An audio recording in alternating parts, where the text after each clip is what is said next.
All right. So you're on Adele. Mm-hmm. And Very rare class, I know. yes, yeah, we rarely see those in these in these sessions. It's good to see Yes. all the classes represented equally. So how are you? How are you enjoying the game? What are you liking about it? What are you not liking so much about it? And what can I do for today? Okay, well, I just came back probably a month ago, like start of new event really. Mm-hmm. So a terror burned my Adele. And so far, I guess I've been liking most aspects of the game, except for the amount of dailies I have to do. But I don't mind grinding, so I've been doing a lot of that. Mm-hmm. And bossing, learning mechanics is actually pretty fun.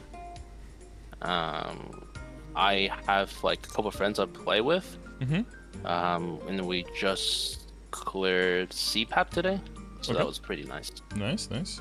And probably hard fought. Yeah, quite honestly. Not the One of simplest them, of boss fights.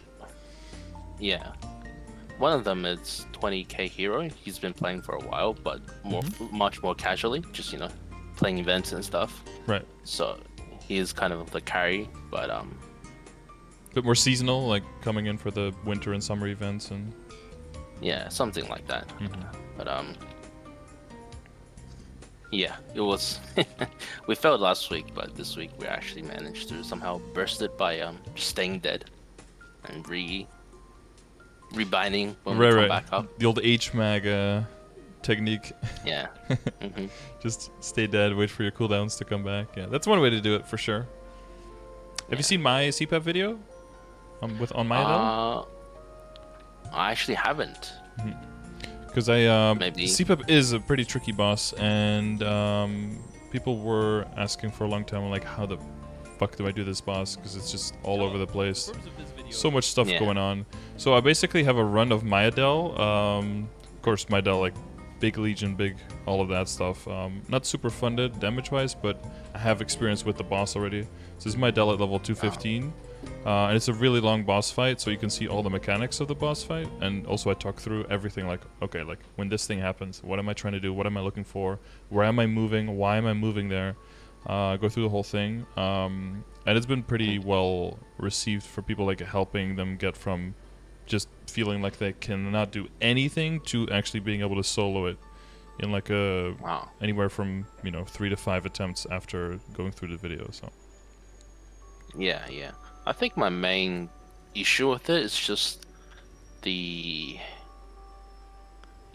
too many things to look at, I guess. You pay attention to the ground, and suddenly you're just stuck in midair, and then, or vice versa. yeah, You make sure you don't get grabbed, and then by the time you fall down, there's stuff on the ground that kills you, and those purple clocks hit quite a bit wider than what they look like they should be hitting. yeah, definitely. It's That like a was straight line up, but really it hits like the width of the hitbox is probably twice as wide as the visual representation of it. So that isn't. Yeah, that's always a. Those are kind of things you just have to get used to, or say, fuck it, we'll just go with a party, burst it down, and fuck off. But of course, with bosses like these, where the drops are so rare, and you want to get as many attempts as possible, if you go with a party, of course. Like, I'm not telling you, like, don't go with a party, but it will go at the quote-unquote detriment of progress, in the sense that if you want that item as well to be able to progress in the path mark, then you'll have to share it with your teammates and have some kind of loot rotation or whatever, depending on who cares about it, of course. If someone's like, I don't really care, it's like a very minor thing, because it isn't all determining. If you have it, you're a god, and if you don't have it, you can't do anything or something like that. It's not that big of a deal, but so I'm not saying get over your like ditch the party and then start soloing, because that is, I think that's a lot of the real cool things about the game, and in general the coolest things about the games that you remember years from now is, like, remember when the 6 of us were, like, dead the whole time at CPAP and then we finally destroyed him. Like, those are, I think, the long-lasting memories that you build in a game like this. So I'll definitely don't want to go against promoting that. Yeah, definitely. But I guess eventually, if people get stronger and stronger and stronger, and this starts becoming like a total joke, people be like, well, I'm gonna start soloing now because I can, you know, because I want to get the chance of the drop by myself. But then there'll be other bosses instead that you'll be doing and 6 banning, so you just move, I guess, with the content that you do. Mm-hmm. And what's the hardest bosses that you guys have done, or that you've done, I guess? So besides CPAP, I do have a Damien Lotus party that I do with my guildies. Yeah. But yeah, that's about it. That's the hardest, I guess. Yeah. And have you soloed everything up to like CPAP? No, we usually just group up for CRA anyways, because it just makes life easier, I guess. Yeah. I tried solo HMAG and I can do it. Like I just limited it a little bit, but I just killed myself. Or like I didn't finish the boss. It was like 1 HP, but I can solo HMAG. Well, because I'm looking at it as well in like terms of your income when you're playing, because you took these screenshots, so I guess you don't have like a Kanna farmer and all of that stuff set up, right? No, my Kanna is 210. Like I've been getting my Kanna carried by my guild, so she has gear technically. Like she has the CRA set now. She has the fake Absolab stuff, but she's not set up. No. Yeah. Because when it comes to like income and progress and how quickly we can expect you to make certain investments and where you can make those, that's also going to depend on your income, right? And if you run all the bosses as like 6-man versus doing all of them solo, that could be quite a big difference on like weekly income as well. So that's why it's just good to have a picture of where you're at with that. Yeah. But yeah, I did get 100% missile drop plus max missile bag drop on my Adele, so I've been grinding quite a lot on her.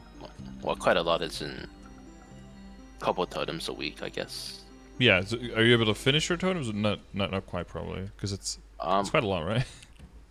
Yeah, I assume so I'll be busy probably like 2 months from now. So next month I'm still gonna try to finish all my totems, but this month the only reason I didn't get to finish my totems is I really didn't have enough maple points, and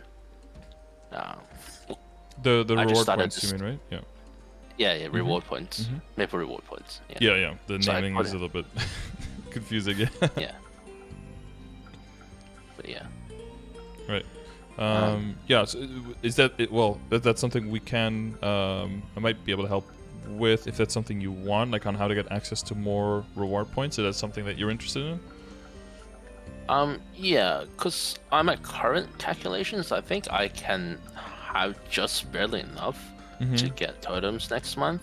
Yeah. But I heard there was something about like the Maple mobile game or whatever that you can use that to coin cap with. I'm not exactly sure. And yeah, there's a way to flag set race. it up. Flag race for reward points? No, that's more for guild. That's more for guild points that will give you guild skills. So the main thing is a monster collection, and then Maple M, and then weekly bosses. That's where most of it is going to come from. Oh, okay, right, yeah. I don't know if you're doing any monster collection at this point. No, I haven't started. Do you know how many you have right now? Like if you could already start, maybe. I guess I'll have a quick look. Monster collection.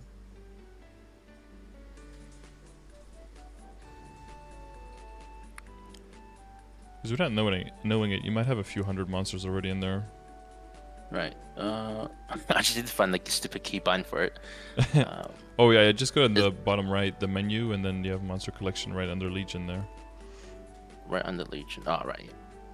That's usually how I find it. Yeah. I have 161 monsters. If you go to the exploration tab, do you see any screens available on the right side? I have one from the Choo Choo Island boys. So you can see on the left side, you can see all the sets that you have completed, and then on the right side, you can see how many slots you have to explore more, and how many monsters you need to like unlock next. So like the more the more of them you explore, and then when the time runs out, you just click. That always gives you reward points, and then some trait boost potions and some other stuff, and like a small chance of cubes and flames maybe. That's very minor, but the most thing that people do is like they aim for some 24-hour sets, because then you just click it once a day and then it's fine. It just does its own thing. You can min-max with like 6-hour sets, but I mean that's like a lot of clicking and you have to remember all the time, and you do get a pop-up from time to time, but that's a bit more annoying. So I have a video on this. I'll link it to you under reward points, and this basically talks about how you can maximize your reward points. So it also talks about MapleM, how to set it up and how to link it to your account so you can get the reward points. And also there's also a guide, link to a guide on monster collection, on which monsters are good to, like which areas are good to hunt in, because you can add them to the collection very quickly, you can get good sets, and then you can immediately start exploring on like 2 or 3 exploration sets at a day. And if you do 2 or 3 there, and you do MapleM, and you do bosses every now and then, you'll be more than good. Because if you just do MapleM, that's already half your monthly totems that you can fund with that. Okay, I see. Yeah, and you can run it on your computer. Like there's like emulators like BlueStacks. So all you have to do is like log in with your like Google Play account, and then you can just run it on a virtual phone basically. Okay, right. That's good to know. Thanks. Yeah, because that could just run in the background, and once you get it set up, you have to do a little bit of preparation, of course, in the beginning for like leveling your character a little bit.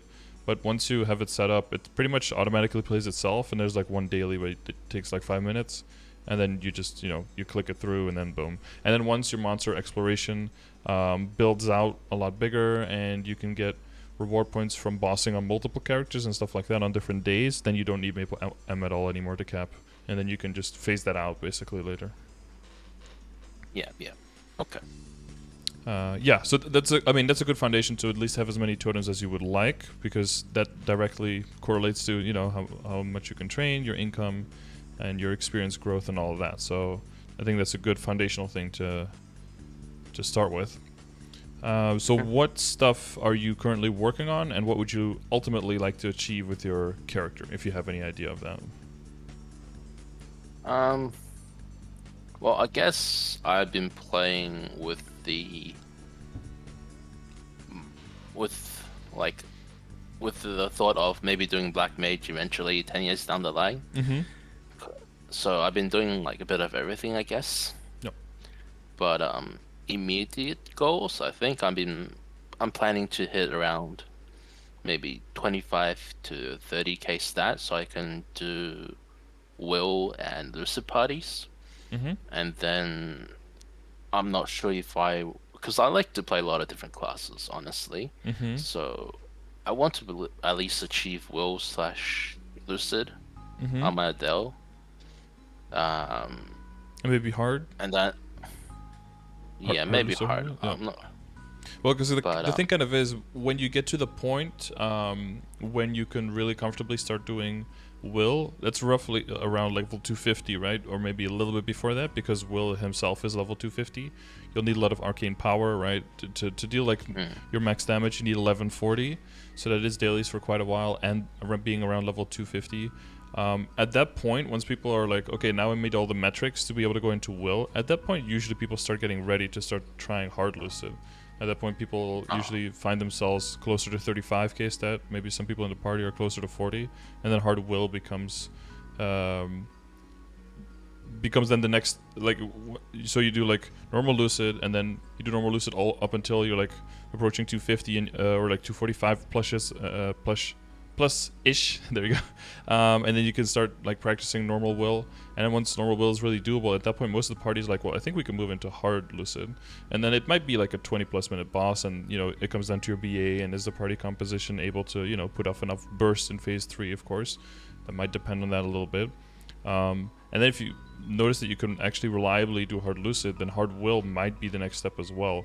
But that it is like at that point, as an Adele, you might roll into that point without even realizing, just because the class is so strong. Other classes might have to work a lot harder, but it also is definitely at this point, I would say, still kind of a barrier of if you want to move beyond that, that's when like the hardcore grinding and the huge investments and the really OP gear and all of that stuff starts coming in. Okay. So that is after that is definitely a huge investment. So if you're saying like I want to play multiple characters, that would be a good point to once you see yourself like you're in your 245s and like slowly leveling up, and you kind of have the gear and maybe you know your BA is like okay, and the only thing you're waiting for is your Arcane Power to build up and maybe your nodes to build out a little bit more. Then that would be a good time to start seeing like can I start investing in another character a bit more. Yeah. Okay. Because I have a general plan of my gear progression and character or account progression in mind. It's just with all the talk about Kanna nerfs, right? I'm just unsure whether or not.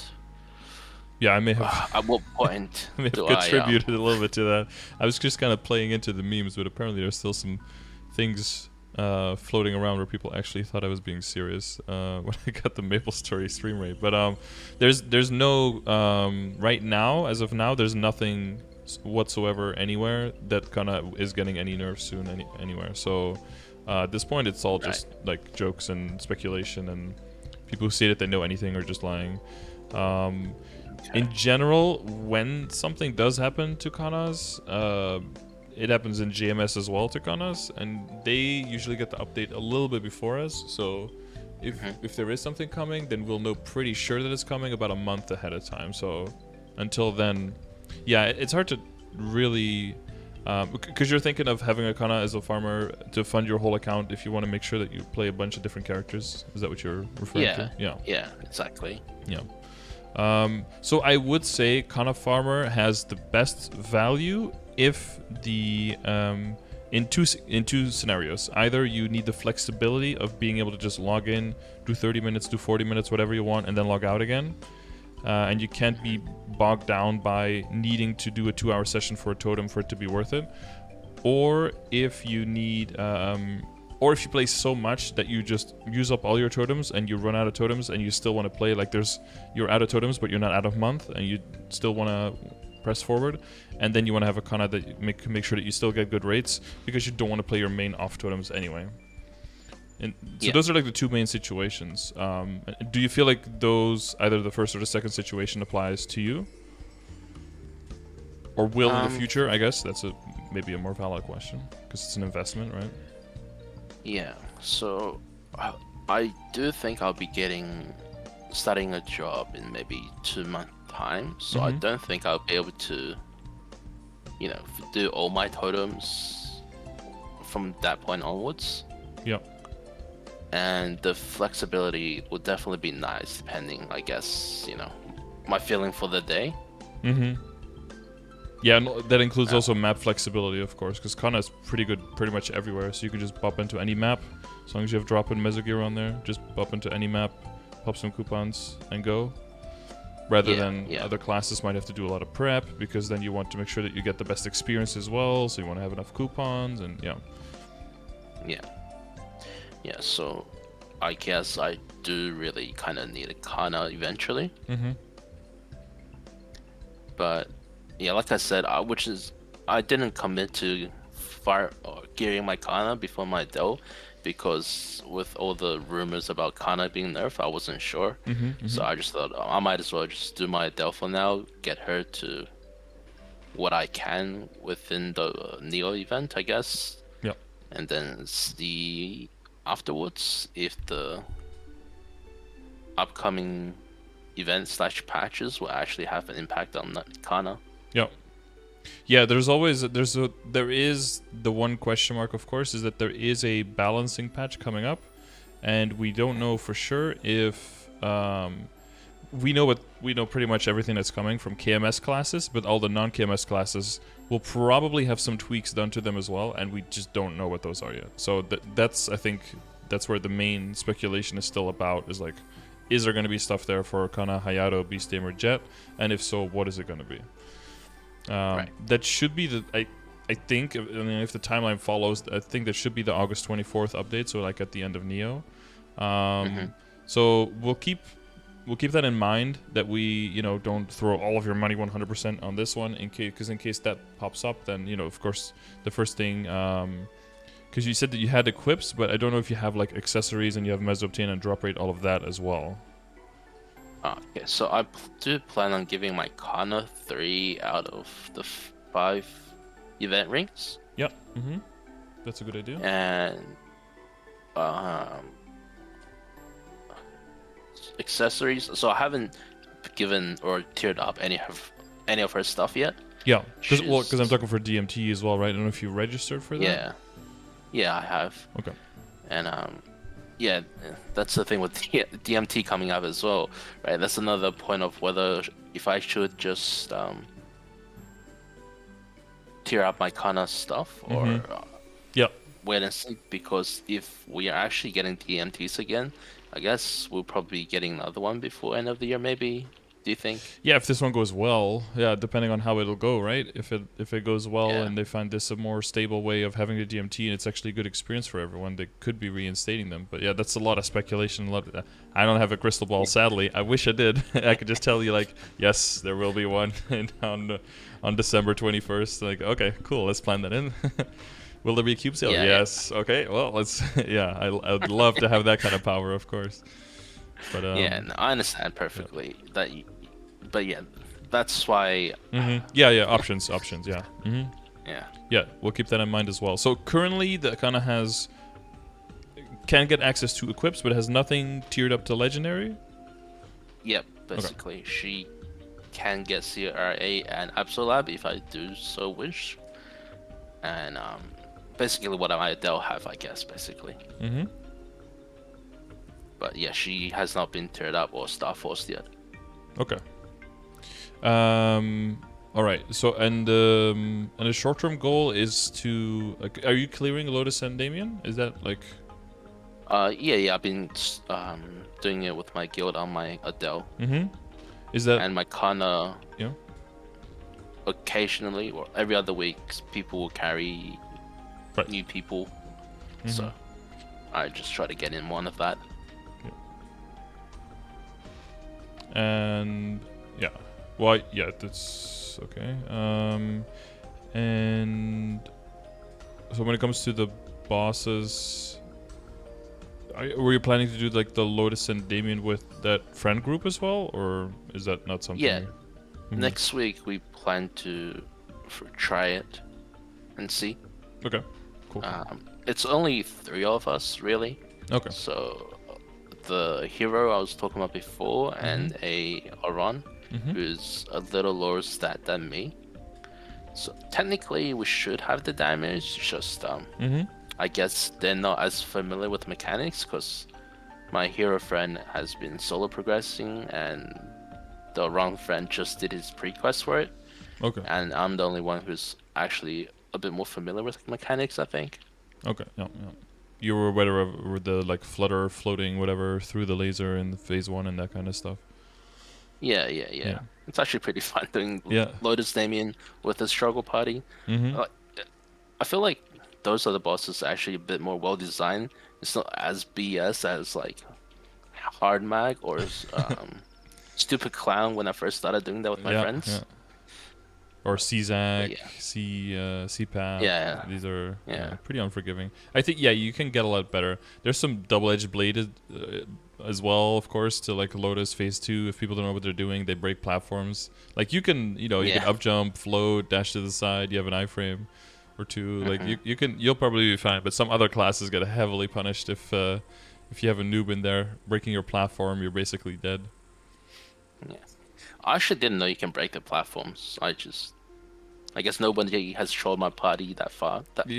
Thus far, but yeah, if you stand underneath them when they land, like they break on you, and then you take damage and you get stunned, and the platform is not there. So it's a bitty.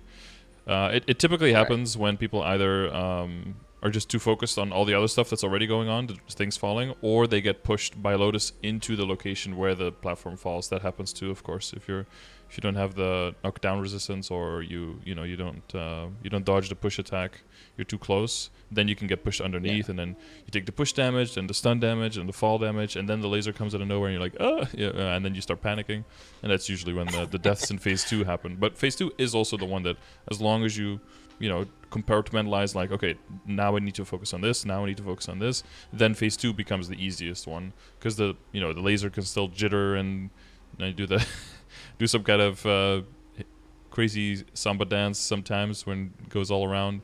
And the faster you go through phase 1, of course, the less of a problem that becomes.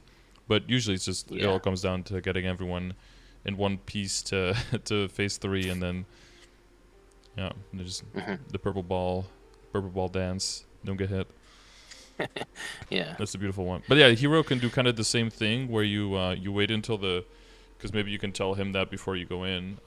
For Hero, you can wait until the laser is pretty much in an X shape, and then you're standing on one side, and as long as he has max attack speed, you can use World Reaver, and then right after that, dash twice to the other side with his rush skill, and then rush through double the laser, basically, so through the whole bottom of the X. And then, once the laser is, and then he just moves all the way to the side with the laser, and until he's back on the other side, and then World Reaver's cooldown should be back, and then he's able to do that again. So that way he can also stay on the bottom and doesn't have to walk around. Same with Aaron. Aaron also has a skill, I forget the name of it, but it's like I think it's down sideways attack, I think, and it has like a little pole arm that like shows up. That one is the trickiest one of the 3 though. But it's like it's also like a semi-teleport, and it will allow him to also dash through the laser. But that one is the trickiest, definitely, to pull off. But yeah, you could do a practice run where you just like fuck around in phase 1 and see who gets dumpstered. Yeah. Yeah, honestly, Lotus, I feel like phase 1 is the scariest. Like, that's the one I actually sweat, because the portals are so laggy, or at least with Aussie ping. Yeah. I have to press on it so many times, and the robots, and then they just knock you around. Yeah. Always try to go for early. If you do have to go to the portals, right? If the flutter isn't working properly or something, and you do have to climb up, then always try to go for an early switch. So like switch as soon as you get up there, as soon as you see on the other side, so you get under the next laser instead of over the laser, because that way you can control. So you go up a little bit later, and then as soon as you get up there, you immediately go through and then jump down, because that way you're not up there both dodging the debris that is way closer to you, that's harder to dodge, and all the robots trying to hit you, plus the laser possibly jittering and the portal maybe lagging. You'll have a bit more freedom of actually teleporting at the right time. If it does come to the portal, that'll be my advice. But other than that, just have fun and don't get dumpster too hard, or it is kind of fun just getting your shit pushed in by a boss, because that way you can make the most progress, right? Yeah, definitely. Die a few times, you learn from your mistakes, and as long as you learn from them, and then if you have friends along the way, you can kind of give each other shit. Then I think that's pretty fun. Yeah. Okay, so that's the next on the menu. All right, so let's go through all the things like one topic at a time, and then you just let me know if anything shoots out that you have questions about, or if you already have a question written down or anything, we can use that as guidance as well if there's any like major pressing topics. I guess this has been like now the 4th progression session in a row where it's pretty interesting to see where your hyperstats are at. This is very heavily balanced around doing damage when you're mobbing. Yeah. Do you ever switch this around for bossing, or not so much? Only for really struggling, I guess, or missing like 10% damage, I guess, or like 5% damage or something, right? I might switch it around, but actually, when we're first doing CRA, I had a lot more heavy IED boss damage and stuff.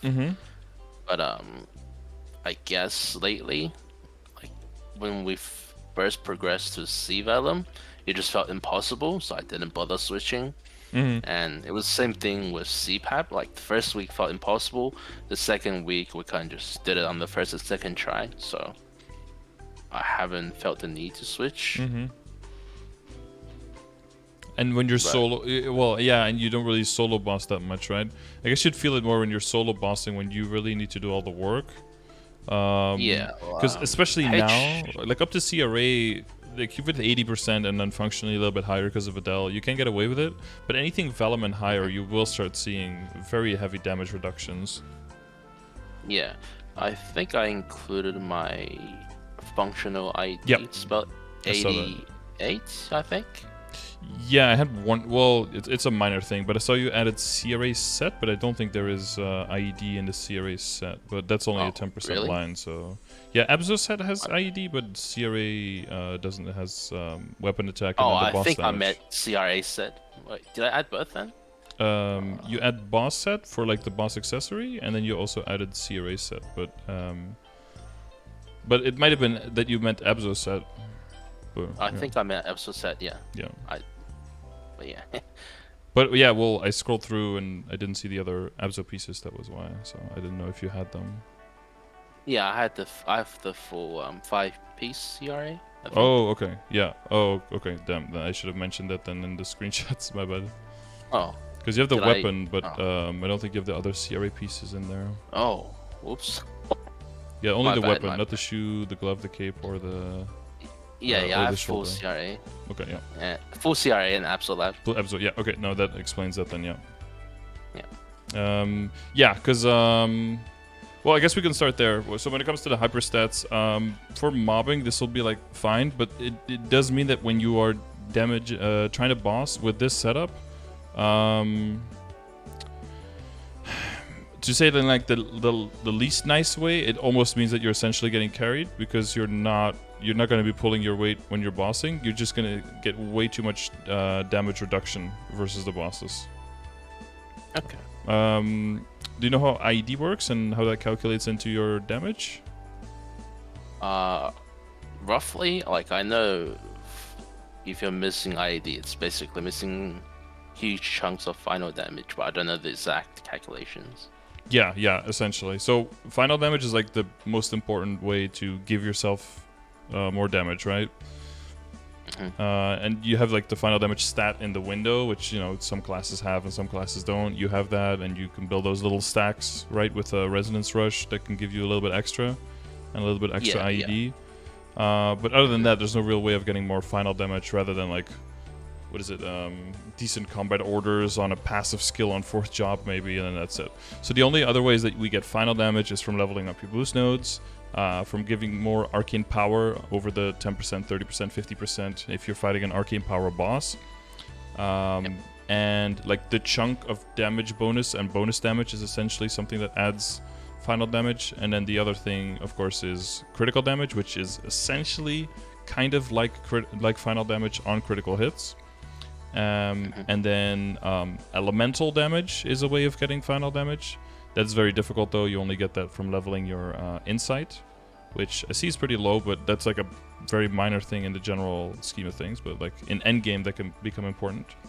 And then the last one is IED. And basically the way that IED works is that it gives you final damage reduction based on how much defense of the boss is left. So it depends on, how high the defense is of the boss that it starts with. That kind of determines how important it is to have IED at all in the first place. So that's why I set up to CRA. It's not that bad, because if you're functionally getting pretty close to 90 if you get everything up, and those bosses have 100% PDR, you're losing 10% of your damage, right? 10% defense is left, so that's 10% final damage. That's not too bad, like, whatever. If you're fighting Lotus or Damien, and like functionally in the perfect situation you're like close to 90, but like most of the times you're like a little bit lower than that, what'll happen is that they have 300% PDR, so if you're missing like 11% around that, you're missing 33% final damage. And the fact that the boss damage is also a little bit on the lower end, plus you're missing that. And I don't know if you're hitting 100% critical rate. Yeah, so for bosses I will have my familiar, and it will give me the last few percent. Right, and you're kind of relying on the Neo Force right now as well, right? Yeah, definitely. Yeah, because crit is not that. It as a certain point it comes okay to an Adele, but in the beginning it doesn't come as easily.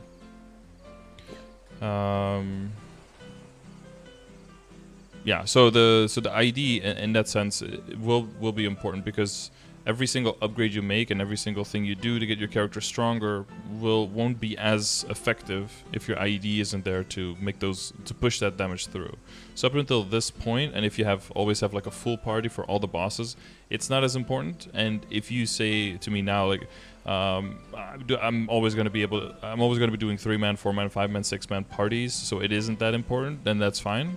But if you do want to go to the situation where, like, let's say that you don't play this character as much anymore, and you're like trying to see like what other character I want to play, but you still do weeklies on this, you know, for the boss crystals and everything, so that you can fund the other characters with, maybe get some cubes to throw on there, you know, maybe make nodes if there's an event or something like that.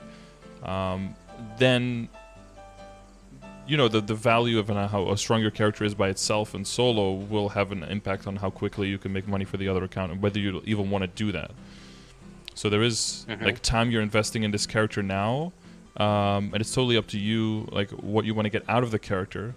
But if you do have the idea of like this character will be like, you know, like a bossing wheel at some point where I just do weekly bosses on it and maybe some dailies, but the main focus might be another character later. It's kind of up to you based on how you build it and how far you invest into it, how much you can take out of it later. So is that something that you might want to consider doing later, like soloing all the bosses up until... well, yeah, so you wanted to do up to like H, so like soloing everything very easily up until Lotus and Damien? Yeah.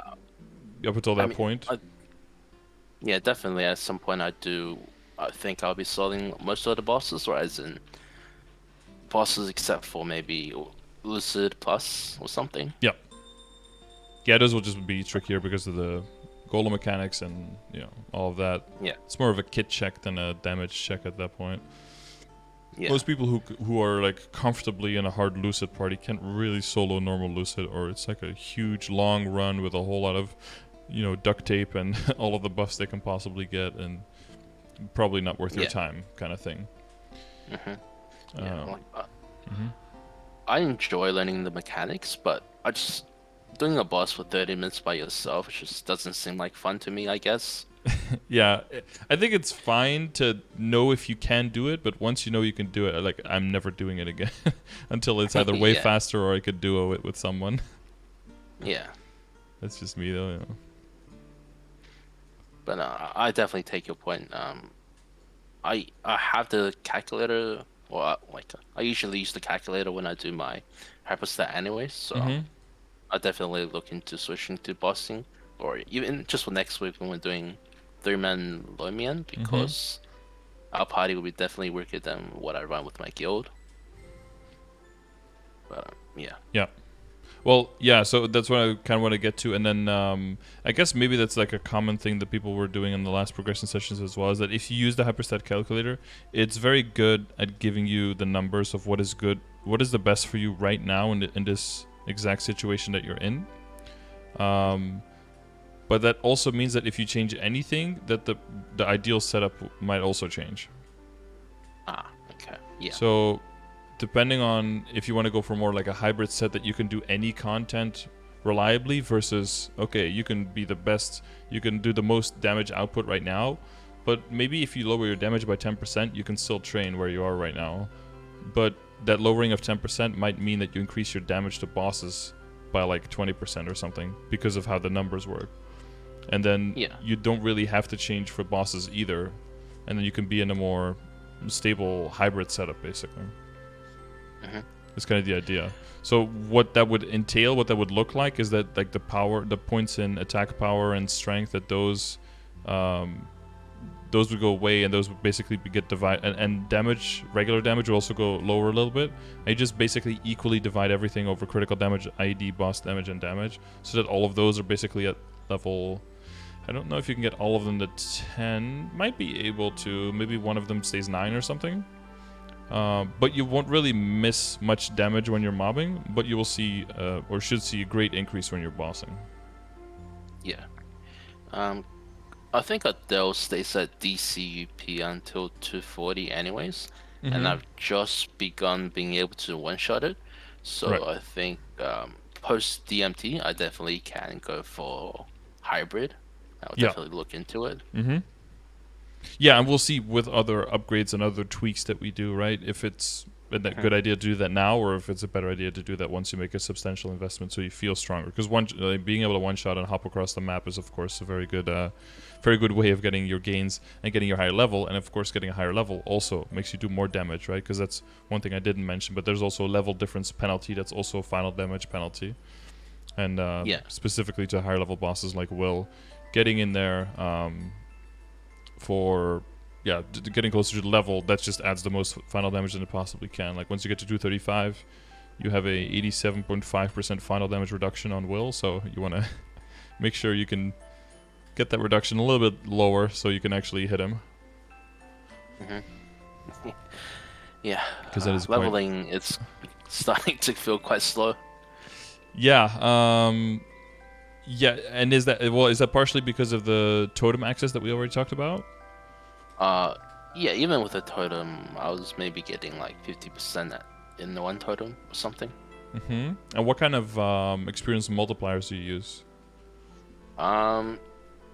Usually I try to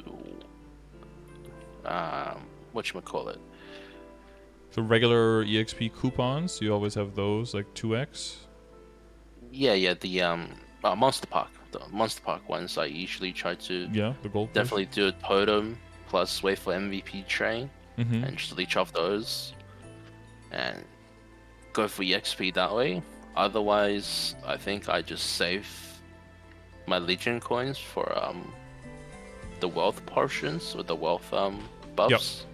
Because I don't have enough coins to go max out both per week. Obviously, yeah. So I usually use them for the wealth one. And yeah, I do the 7x Monster Park every day usually.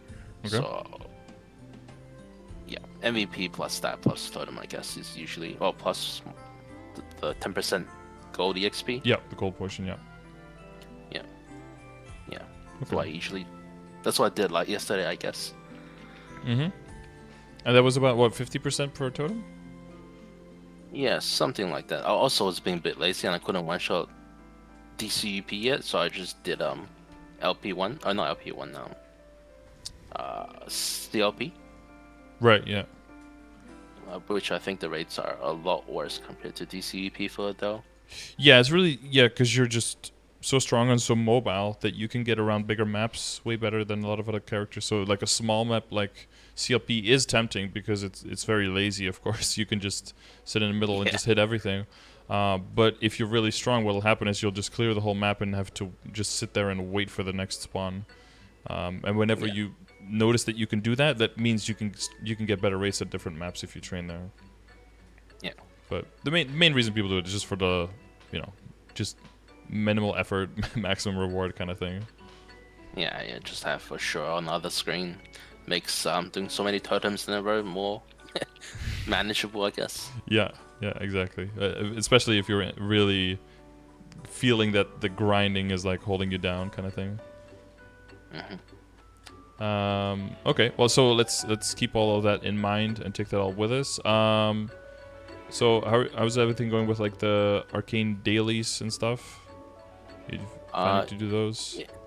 Yeah, I've been doing those basically every day. Occasionally I forget like some of the PQ or the minigame stuff, but usually I've been doing them both on my Adele and my Kanna. Right, yeah, because you're trying to build up there, yeah. Yeah. Well, one thing is also that so this will seep into everything that we do, but I will look at like how can we upgrade you on the Adele in like an efficient manner and not like overly investing, so that we can keep resources, specifically the ones that will trickle into value for your other characters. One of the main things that I think a lot of people do when you're 100% maining will be like for nodes is to like 100% max all the boost nodes, work hard on the skill nodes, and then go really crazy on those. Whereas nodes are actually a really viable tool of funding other characters. So that'll be something where you want to go hard enough to make sure that this character can do everything it can do around the level and not like struggle, of course. But nodes is also going to be one of the first things where you kind of take a foot off the gas and start just piling them on, so that if you see another character and you think you like it, you can throw like 100 nodes on. see how it goes. You really enjoy it, then you full invest into it. If you don't really like it, then you keep looking for another character kind of deal. Okay. Wait, are those stones tradable between characters? I thought they weren't. Yeah, those are the ones that you get dropped or just fully transferable through Cash Up. The ones that you get as special rewards, so like the 3 that you get from doing Vanishing Journey, or the ones that you get from events and stuff, those are typically untradable. Oh, so you can transfer them through Cash Up? No, just through the storage. The ones that you find, you can just put them in storage. Yeah. Oh, really? Okay, that's that's good to know. I guess I didn't. Yeah, there's 2 different kinds. There's the one that, and the other ones are typically time limited, but the ones that you could get like as a regular drop from monsters, those are not time limited. And there are ways of transferring as well, because you can also craft node stones the same way as the ones that drop, the transferable ones. You can craft those with shards as well if you want to. And that's also one way of, if people do a terror burn on a character but they don't really like the character that much afterwards, you can disassemble like the boost nodes and stuff, and maybe even the experience nodes by leveling up the boost nodes and then just extracting all of it and then making node stones and then transferring the node stones over. That way you can maintain some of the value. But what most people will do is is just hope on those drops, but the ones you buy from like event shops and those are typically not transferable. Okay, I see. Yeah, that's good to know. Yeah, once you start feeling like, okay, this character is actually pretty damn good, like I don't know what more it needs to be able to do, then you can start taking a little bit of foot off the gas. Because Arcane Power, of course, very important. The other thing will be, I'll just scroll down and get into the other stuff, and then we'll see where we're at with everything. I'm just trying to imprint like all the numbers to kind of see where we need to focus most. I mean, we did mention the IED and the crit rate, so that'll come back, and then of course the hyper stats will kind of bleed into everything else, and we'll see how much wiggle room we have on other things, whether or not it will determine that you move around the hyper stats. Let's see. So one thing. So I'm gonna scroll down. Through all this. Well, okay. For the Arcane Power. So you mentioned the dailies and the puzzle things. Not everything is like as fun, of course, and there's definitely different efficiency on some things. I think Urda Spectrum by yourself is just really fucking boring, and it's quote unquote only 6 symbols a day. So that one's probably that one that falls a lot, I'm guessing.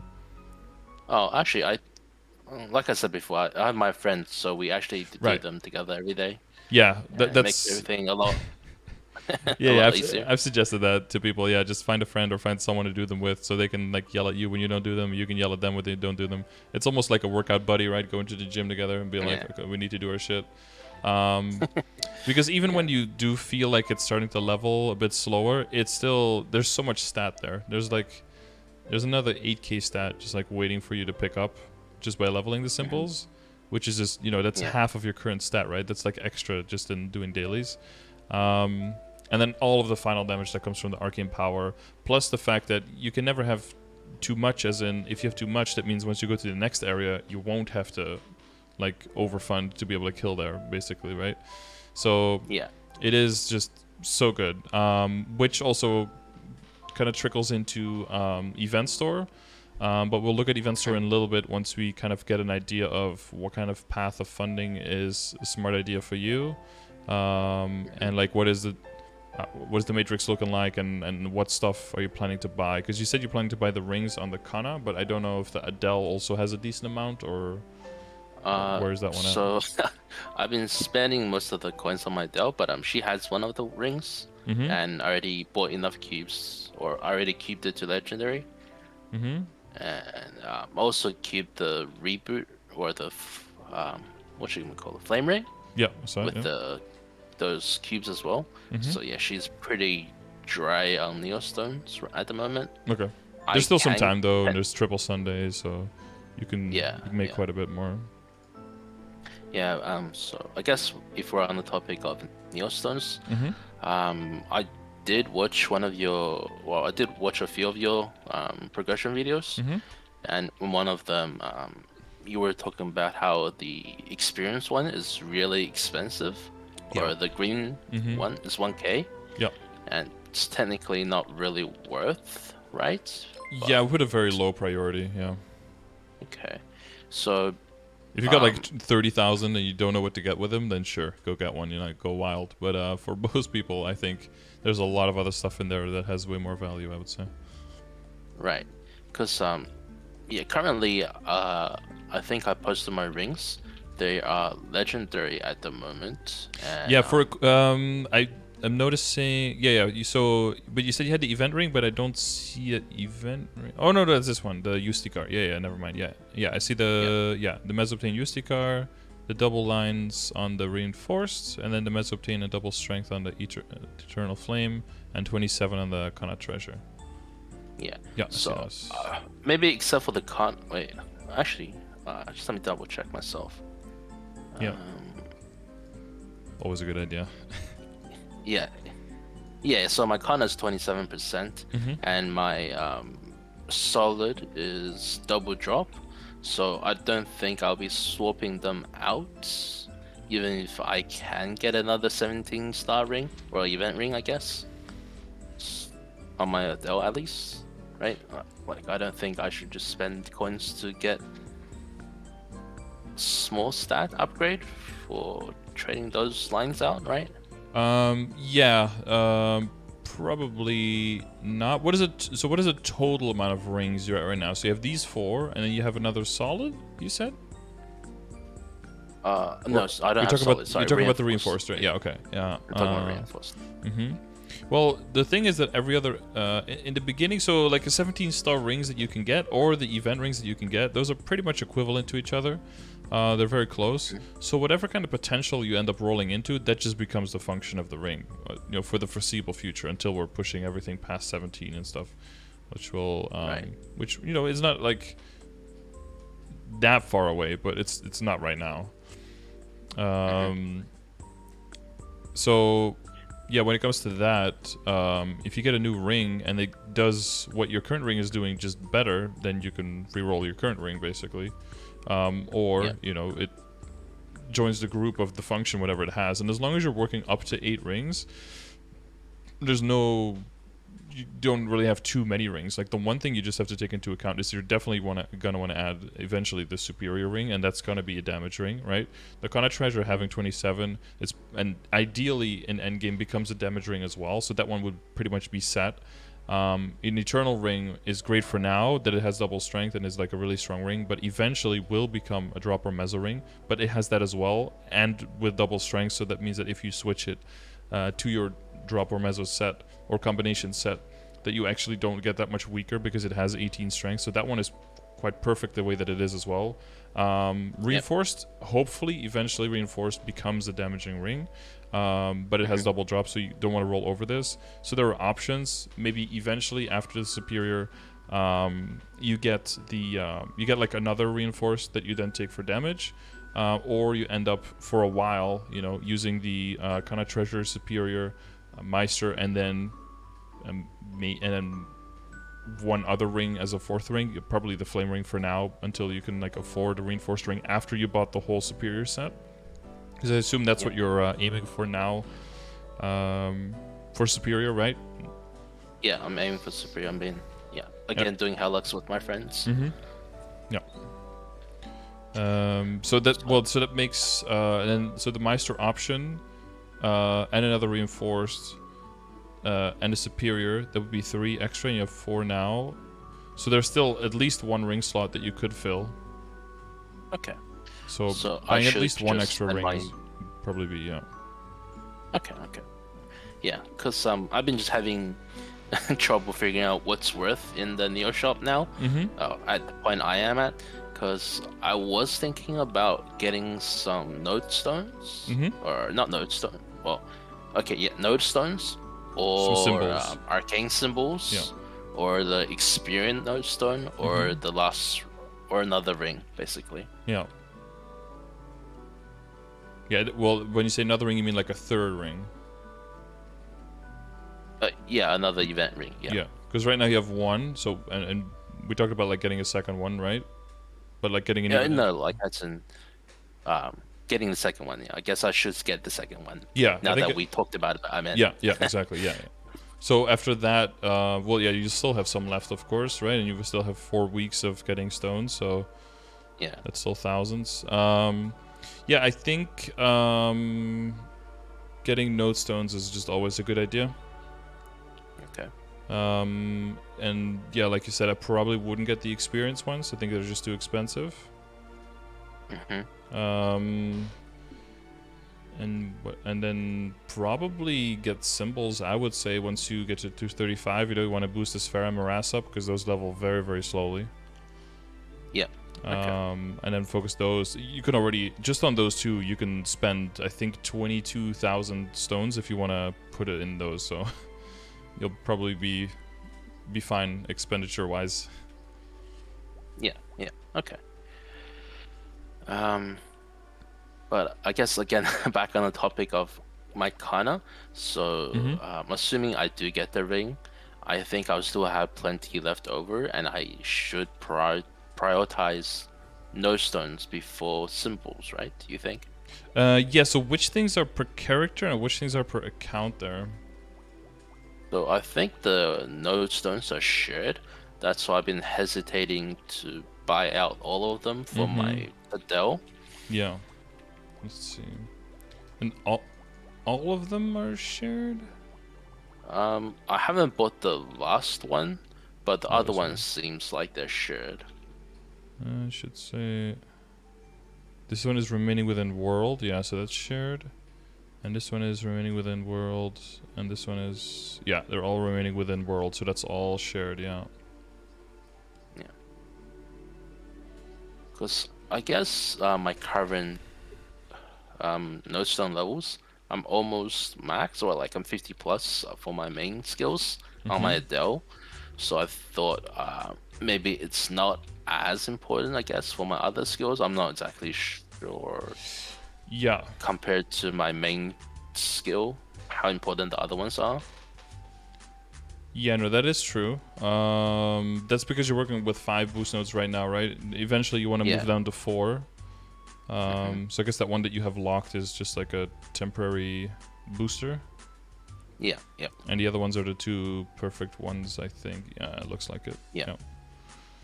Yeah, that's honestly fine. Because it's not like you need like a million node slots as an Adele. You can get a lot of stuff done with not too many. One thing I will mention though is I see you don't have decent speed infusion. If you combine that with green pots, you will see faster attack speed, which can help you as well in boss fights and moving around a little bit more easily, and in mobbing being able to attack faster. Right. Okay. And like the like jump attack with cleave will be a little bit cleaner in the sense that you don't, like when you land, that you're stuck a little bit, but you'll be able to like be more nimble on your feet and flow through the map a little bit cleaner. Especially on those bigger maps. That's probably why also a smaller map feels a little bit safer. Okay. Right. Yes. Oh, on the topic of that, so I know that on gloves you can roll decent speed infusion, right? Yep. Decent infusion, sharp eyes, and critical damage can all come from that. Yeah. Yeah. And I was trying to do a bit of research onto what lines is the best in slot technically, or like what lines I could set up for, and I guess I'm just wondering if it's worth to settle with crit damage plus infusion, or crit damage plus sharp eye, compared to crit damage plus that. Yeah, I would say so, especially because of how more temporary Abzu gear is now, and it doesn't stay forever, right? Because we do have way more access to arcane stuff. And we don't overinvest past 17 typically in Abzo stuff, so it makes more sense that potential like that is pretty equivalent to having stat, because it gives you an extra V matrix slot, and then the extra V matrix slot will end up giving you a bunch of damage that will be the equivalent or better than a stat line. So it'll just be another out so that you don't have to spend as much money, basically. Okay. Yeah, I would say so. Yeah, if you get decent sharp eyes, then you just move the one in the matrix for decent speed infusion, and then vice versa, of course. Yeah, I think that's what I have on my hero as well. Yeah, line of critical damage, and then line of, I think, decent sharp eyes. Yeah. That's fine stuff. Yeah, so that does bring up a valid point when it comes to the nodes, because if you do want to make sure that you don't go over and you are getting like over level 50 on the boost nodes, and the skill nodes are all like around level 3, 4, 5, like, and you know the strongest one is already a little bit higher.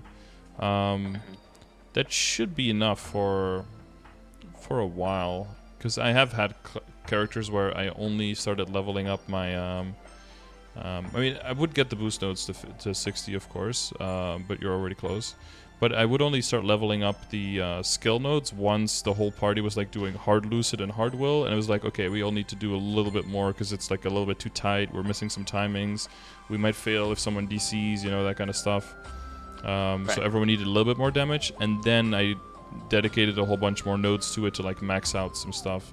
But before that, I didn't. So I kind of tend to agree with you here that you might be in a good position to buy the nodes on the Kanna instead.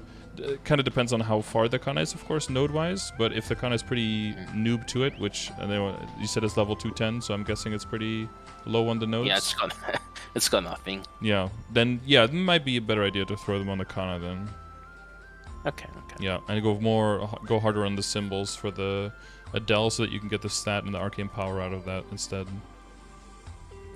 Okay. After the ring, of course, yeah. Yeah, after the ring. Oh, and that'll be the last ring you can buy, right? Because you got 3 on the other one and then 2 here. Yep. Yeah. Yep. So regarding the cubes, I guess the 100 Neostone cubes.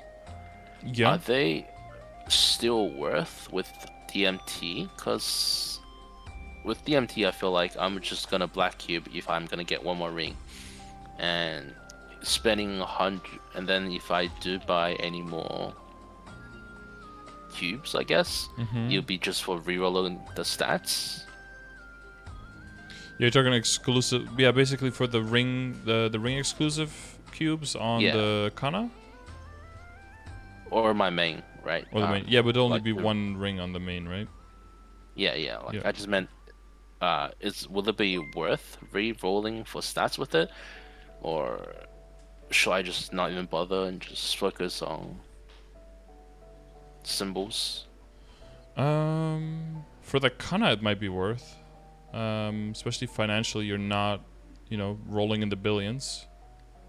Because, I mean, it will cost something, of course, to get all the stuff up to Legendary. That'll already be a significant damage. Yeah, okay.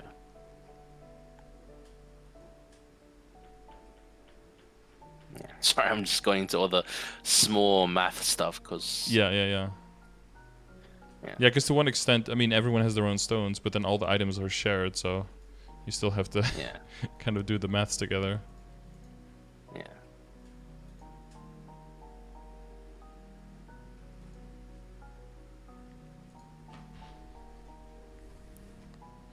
But yeah, get this decent speed infusion. And eventually, once you start doing the harder bosses, you do want to level up your Infinity Blade, because that's a really big part of your burst. But yeah, that'll be a little bit further down the line. Okay. What was I going to say compared to the... Well, so one general thing, though, that I do want to emphasize is that your Kanna will be... will need to get funded by your Adele, right? At a certain... to an extent. Which means that also means that your Adele does have funding capabilities of funding other characters. So... To which extent you need the Kanna is also going to depend on, in the next like 10 levels, how much you feel like the Adele kind of stops using up resources for itself and is able to share those. It is possible that you find, okay, if I just keep playing the Adele at like a decent level, I keep getting experience, but I can like cream off all of the all of the stuff. I could just defund it with everything that it finds and move that to other characters, and that's actually enough to make progress on other characters. Added up the progress on those characters themselves with dailies and everything. If that's enough, that could also mean that the Kanna isn't as important at that point. But like you said, if the flexibility comes in hard, then the Kanna will hopefully by that point take over from the Adele, as in like needing those 2-hour sessions and needing those totems versus just being able to pop in whenever. Yeah. So hopefully they work harmoniously together in funding your entire account. But if you do you have any other questions about the V matrix? Not V matrix. Oh, I guess just tiny bit in the upgrade order, or Yeah. So so I would throw in decent speed fusion there. Honestly, at this point, I'd probably throw it instead of weapon aura, because weapon aura, the main importance for weapon aura is when you're bossing, and then the uptime gets really nice once it gets maxed. But until then, weapon aura is kind of, you know, it just shoots out an aura every now and then. But as an Adele, you already have a bunch of stuff flying around, hitting everything, so it's not as important. The upgrade orders, of course, like you're getting those boost nodes up, but you're already really close. And then as you get closer to, you know, past 40 and then without that extra node, then that extra node can phase out as well, and then you'll have the, legacy restoration coming in. And then when it comes to the skill nodes, the upgrade order is definitely Infinity Blade first, and then Ruin. Ruin. Okay. Yeah, Ruin is also a big chunk, and you can use it twice, of course. And then I think, is it Goddess Blessing after that, JHK? For the buff skill? Yeah, because it gives you like a lot of attack, and you know, we have a very heavy burst meta, so like if this is maxed and you have an arcane weapon, this gives like 430 weapon attack for 40 seconds. Oh wow, okay. I guess that is pretty insane. Which is a chonker, yeah. Because you combine that with Infinity Blade hitting hard and the Ruin just coming in crazy and Storm being on and everything. Yeah. So, would you say, I guess, that's more important than Weapon Aura? If I have to choose a slot between them? Yeah, so yeah, it would depend, like a very low level on both. I still probably go for the Goddess Blessing, yeah, to increase your burst. It would depend on if you can guarantee yourself the long binds, but probably even for soul, yeah, I would use it over Weapon Aura, yeah. Okay. Yeah. Alright. If you're mobbing and you have an extra slot, then you can throw in Weapon Aura, right? Because then, you know, maybe it hits a few extra targets, and Goddess Blessing, you never want to rely on a 40-second burst on a 4-minute cooldown for mobbing. That's not... Like, I do it now in my arc because I have 4 of those skills, so I rotate between those 4, and then I roughly have 100% uptime. So that's how I can do that. Like, between Conversion Overdrive, Goddess Blessing, and then I have another one called Infinity Spell, which I guess you would use Infinity Blade, like, instead of that. But, like, you kind of rotate between those to keep your passive level of damage up a lot if you're going at the upper end at the very high-level maps that have a lot of, you know, super strong monsters in it. Okay. Yeah, I guess that's for the general order, and then I guess, yeah, Legacy Restoration comes in around that point. Helps with the burst as well. And Conversion Overdrive is mostly for mobbing, and then late game, end game for min maxing on the burst as well. It's mostly for mobbing. It's quite nice. Explosions around the map, more things dying without you having to be right next to them. Okay.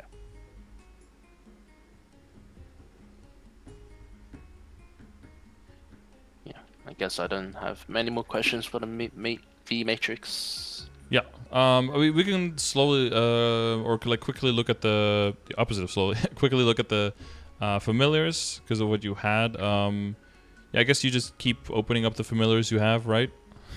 Yeah. It's not much to do. Like, one more IED would be nice. Do you have the second slot? Like, do you have 2 slots available right now? No, I don't. Okay, so if you get 1 badge completed, you'll get a quest to get a second slot. That should be pretty easy. Just any badge that you complete. So there's the Oppressor badge. Just has like the 3 little guys on the left of Ardenmill. No, not Ardenmill. Sorry, Edelstein. That's like the easiest one to get. If you want to get the 3rd slot, you need 10 badges. So that one is quite a bit harder. But information for all of that is under !familiars. But yeah, basically just keep opening. Hopefully get another 15% IED, because like I said, in like a short term, that will definitely help you out. And the main thing is also that currently, I saw that you have a line on your secondary for IED, which is fine for now. But eventually, with everything, and then we'll get into Legion and Links in a little bit, like growing Legion and Links, getting the superior Golix set, all of that. Once you have all of that IED flowing in, that'll mean that you can get rid of all of the IED in the other sources and go for full damage. But until then, of course, your secondary is like as far as unique goes, like fantastic, right? Yeah. Okay. Probably lucked into that, like trying to get it to legendary, I'm assuming, and then rolled that instead, and was like, well, I guess I'm keeping unique. Yeah.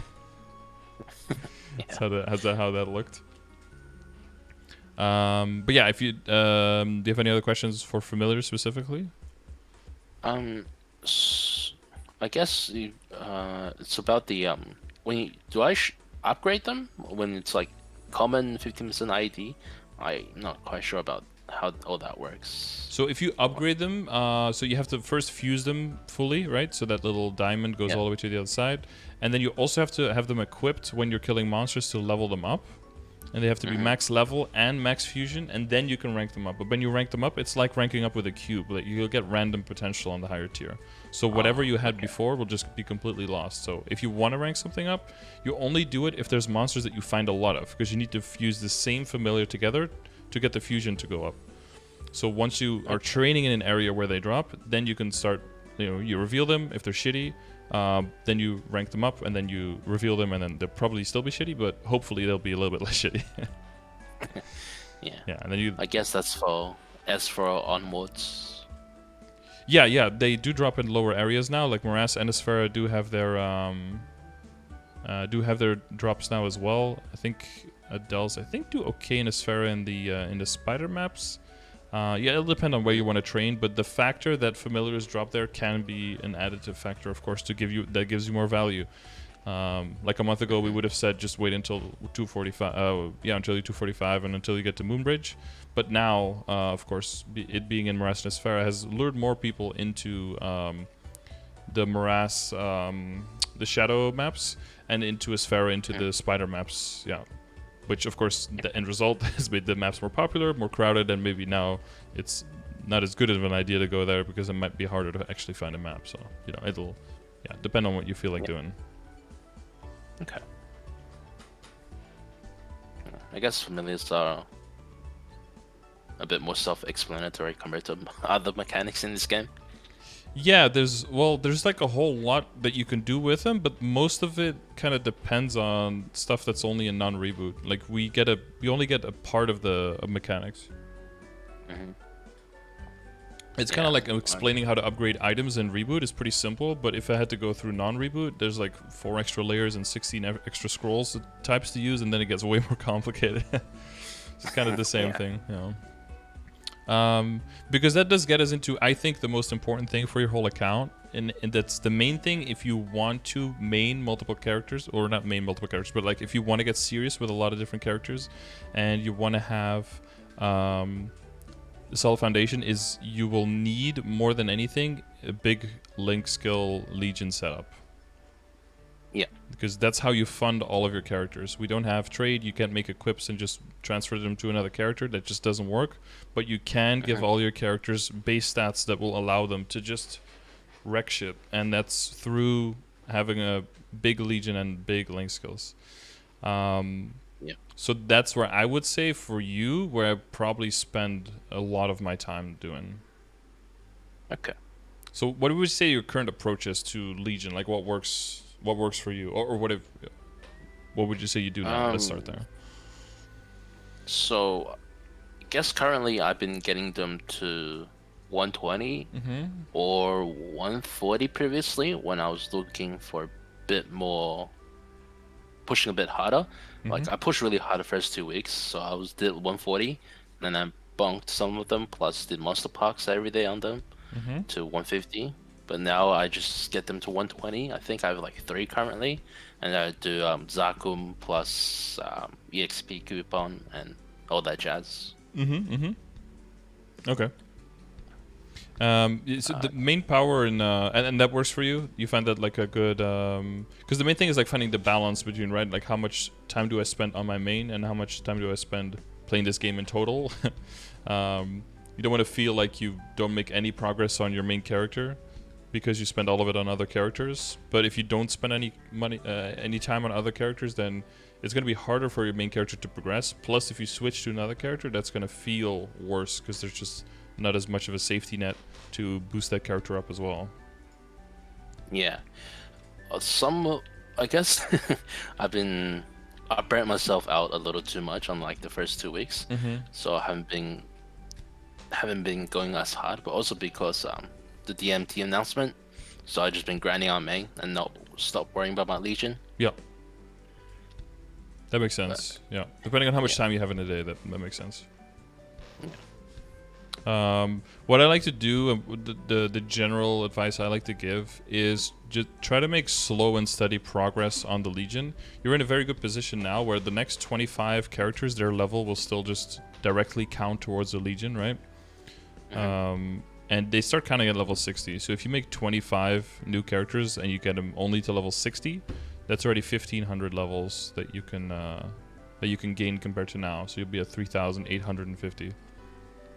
Yeah. By just filling up with level 60s. And typically the 3K and then the 4K Legion is where you can really start feeling that there's something there working for you. The characters that you put on the board, like the grid bonus, won't be amazing because you can't cover as much ground, of course, if it's a bunch of level 60s, because they only cover like one square. But once you put the link, and then you slowly get everything to 70, so you have access to all of the link skills, and then you throw all of those link skills and the Legion board that you have at that point towards one of those characters, it's going to get to 100 in no time. And then once you get to 100, you could just do a bunch of Zakum runs, and you don't really have to look at leveling it at all. Just like log in, do a bunch of Zakums, and again, the flexibility comes in that if you do get more busy, you could just be like, oh, I'll do 2 Zakum runs here, I'll do like 3 during lunch, I'll do like another one, like a few in the evening. But before you know it, you'll just have a whole bunch of 140s, and you'll have a 6K Legion. And at that point, any character you move to is going to have very solid foundation, mainly of all of the important stats, right? Your critical rate is going to be up there. You'll have ID and boss if you need to be doing bossing. You'll have all of the experience links to make sure that your rates are nice. And in the beginning, it's tougher to start with, and that's maybe why you burnt yourself out a little bit, because setting yourself the barrier of the levels to go to means more work if you're just starting out versus when you've already laid a foundation. It becomes less and less difficult to get those levels. So it seems weird, but like if you keep the same goal, it actually becomes easier. So maybe it's better in the beginning to set your goals a little bit lower and then increase your goals as as the snowball starts rolling, as I like to call it. Yeah. Because then you can expect more. Your time will just become more valuable, so you can expect more in the same amount of time without it necessarily meaning putting more pressure on yourself and potentially burning out. Yeah. I think I also put a lot of pressure on myself in the beginning because link skills seemed really, really nice. So I really wanted to rush to 120 on like at least 12 or how many I need, I guess. Yeah, you just wanted to fill the slots kind of thing. Yeah. Yeah, it's a common thing. I don't know if it's necessarily like a person mistake, or I uploaded a video recently, maybe you saw it, like about like some of the mistakes I think beginners make in the game, and I don't think it's necessarily players' fault. It can be like the conveyance of the game as well, is that they try to fill out all of the equip slots in a character as well. Like they really focused on like, I have to get all the rings, I have to get a pennant, I have to get the pocket item slot enabled as soon as possible. But I mean, you know as well, like now that if you get something too unique and you get the good lines on the potential, that's like 10 times the damage that you can get from like 6 accessories that are just sitting there in your inventory just to fill the slot, right? A lot of the base stats are just garbage early on, and whether you have them or not, you won't feel any difference from that. And it's kind of the same, I think, for Legion and Links. Like if you focus on like, I want to get all of the Links skills so the screen is filled, if instead you focus on like 1 or 2 or 3 good ones that lay the foundation to making everything else get stronger, I would definitely say like the level 2 links for a lot of characters, that's a very good starting point. But when it comes to building out Legion, and if you do want to play a lot of characters, Legion is where your big strength will be. Making a whole horde of level 60s and then getting to the 70s and then having access to all the level 1 links, that's already really good foundation as well. And getting to 70 is child's play in the beginning, right? You do, like, those levels are just super fast, and the more you go, you'll just log into a character and you'll be level 70 before you even know it. And then you'll be level 100 before you know it, and then at 100 you could just be like, dump it, go to the next character.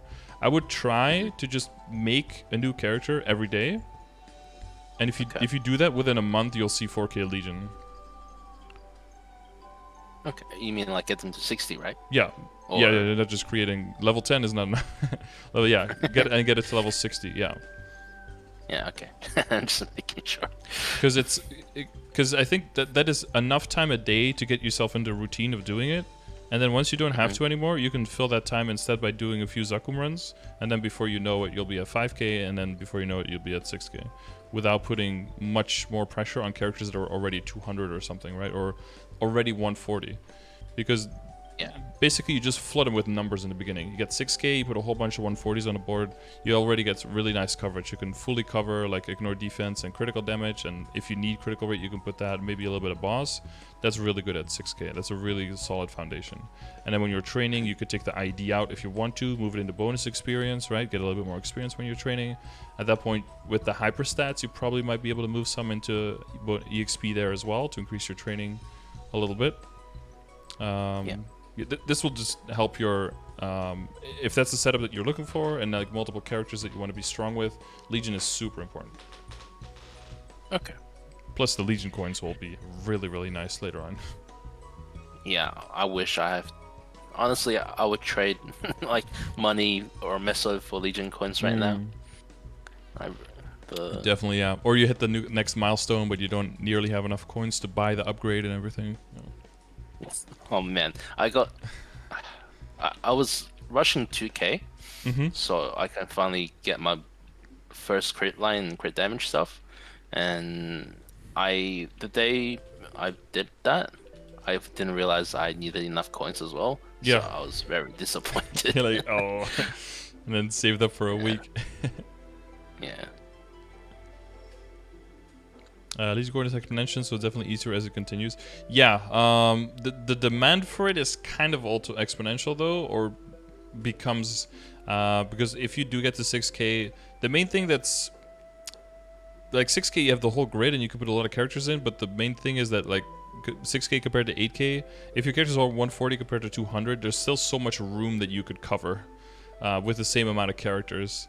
And if you do want to push from 140 to 200, the Legion value is really important there as well, like to throw the Legion coins in there. But at that point, you don't need the coins anymore as much.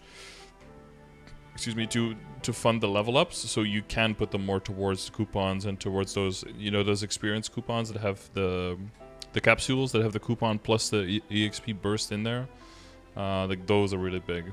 Or you just get a bunch of them just to 150 and then you wait for bonk events and slowly get them up that way. But once you start bonking, you can't really stop bonking because typically the character will be very underfunded, and anything you try to do on the character normally around its level is going to feel horrible because of the bad kill speed. Yeah, once you get to 4 or 5k, you do get you get good Legion income for sure. So yeah, that would be my advice. And you're familiar with my command for links? I have seen the spreadsheet you did, like the top 32 or whatever, but I don't know the exact command, I guess. Yeah, so I put the links and the Legion buff of all the characters together, and then kind of basically that trickles out an order automatically of what I think is the most valuable for your account. See, you have a 0. I don't know if you already made the Beast Tamer, but make sure you make that one during this period as well. It's an important character to level up. I have her made, not leveled. Yeah, not leveled. Yeah, that's fine. Yeah, so that's the general order that I would follow, and if you do that, every next character will be able to get maximum benefits off of existing characters. And once you pass like 3k, you'll start feeling it snowballing, and especially once you hit the 4k and you get a bunch more like level 100s and some more 140s to put on the board, then you'll just start feeling every new character just insanely strong as soon as you start it. Plus the extra grid space, right? So you'll be able to move a little bit out of strength and out of attack and move into critical damage. And then into ID if it's necessary. If you do get the extra familiar and maybe you get like superior Golics and stuff like that, like you have enough IED, then you can also move into boss damage instead. Yeah, having strength or warriors as on your Legion grid is very awkward because of the stupid shape. The shape now is great, but once they become blocks, it gets very annoying. Yeah. Now you could do the corners, right? You could do the little steps, and you can you know, they're decently stackable because they're kind of like the same as the pirates and as the thieves. No, not the thieves. The thieves, the mages, and the archers are the same now, I think. And then the pirates and the warriors are the same, right? Something like that, yeah, If I think so. tier S, yeah. But once it's tier double S warriors, yeah, then it gets annoying because they're all cubes, and it's like, how do I do the quarters now? Yeah. You start stacking those. Because I wanted to put some into IED, but I couldn't because of the stupid shape. Yeah, it's fine though, because I guess we didn't really 100% go into it, but like because of how ED is calculated, it's always, you get the percentage of the source of how much you still need to get to 100%. Which means basically the smaller the source, also the less efficient the source is. Because every single time you add a small source, you decrease the efficiency of the next source. So you'd want the sources to be as big as possible at any given time. So ideally, I would always advise against putting into IED when you only have one sliver, because the highest the source can be is 6%, which is just not efficient enough, I think, to put points into. Once you have two, though, and you can make a 13%, then it starts becoming decent, I would say, because then it's almost the same as like a familiar line at that point. Okay, I see. So that might have been a blessing in disguise that it made it so that it was hard for you to put in there. So, because I think essentially it's ended up with you doing more damage, I think. Also. Okay. Cool.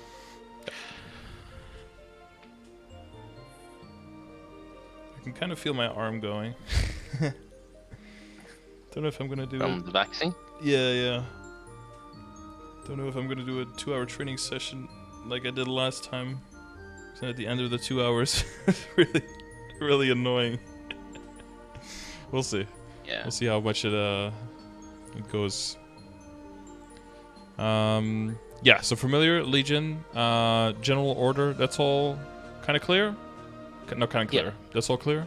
Yeah. Clear. We don't do kinda here. The goal of this whole thing is to make things clear and not have them be stuck.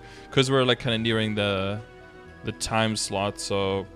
Want to make sure that all of that stuff is taken care of. I think we went over everything that's not equips. I want to say. Yeah, I think so.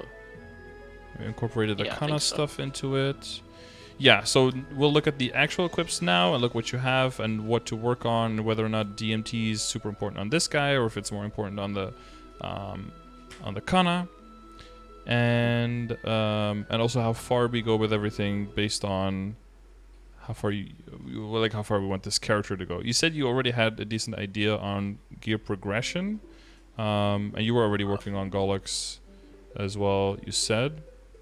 Yeah. So what are your plans right now? Okay.